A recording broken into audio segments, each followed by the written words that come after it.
You might have heard your bros and broettes say that recovery days are muy importante and working out every day is bad. But some bros religiously believe in the value of training daily. So exactly how many times should you actually work out per week? Certainly rest days are important. After all, strength and growth adaptations do not occur in the gym, rather during your sleep and recovery. But if you're only walking on a treadmill for 2 hours while watching telenovelas on your phone, rest probably won't matter much then. On the other end, if you're busting your booty lifting the heaviest weights possible for as many times as possible each workout, rest indeed is necessary. Fact of the matter is, when deciding how often you should go to the gym, you need to first consider two things about your workout routine: the intensity, aka the heaviness of the weights you are moving, and volume, aka your intensity times reps and sets. When adjusting any of these three factors, you will affect the other two, and consequently will change the answer to how many times you should be training per week. You have to ask, what are you doing in the gym in the first place? If you do a lot of high-intensity failure-type training, then certainly you should rest more often.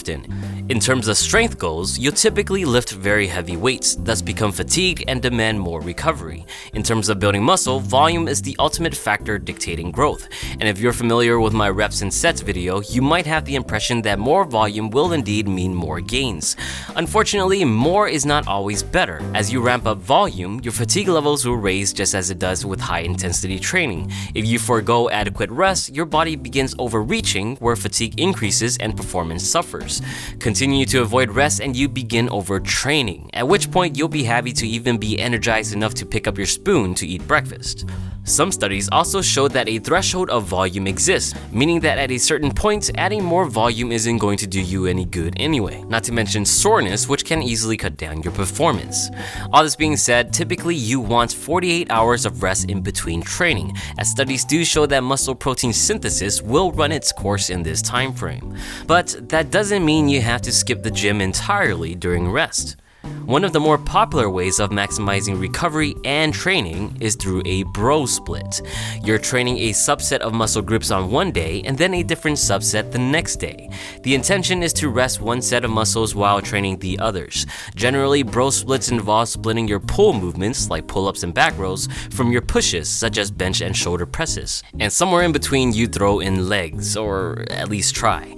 Typically, this results into training 4 to 5 times per week, allowing you to hit each muscle group at least twice, which research has shown to be typically the optimal amount. But this doesn't mean full body workouts don't work. Just be mindful of your fatigue and rest accordingly. Bro splits are not immune to fatigue neither, thus you should take more rest days or change the intensity or volume of your training when you see fit.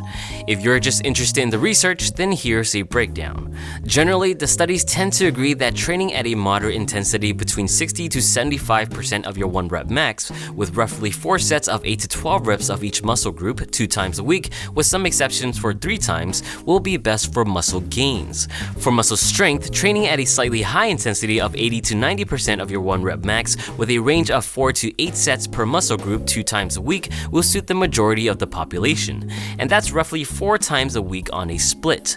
Also, adjusting some days of low intensity training, aka deloads, is best practice for fatigue recovery. Beginners and intermediate lifters also tend to be able to get away with higher frequency training, while elite athletes or long-term lifters can benefit from more recovery.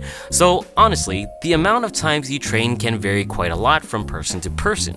It just depends. At the end of the day, it will depend on your lifestyle and your own experimentations. Test things out, listen to your body, and go with the frequency that gives you the best results. And share your thoughts on training frequencies in the comments below. Like, share, and sub-dibba-doo if you enjoyed the video. As always, thank you for watching.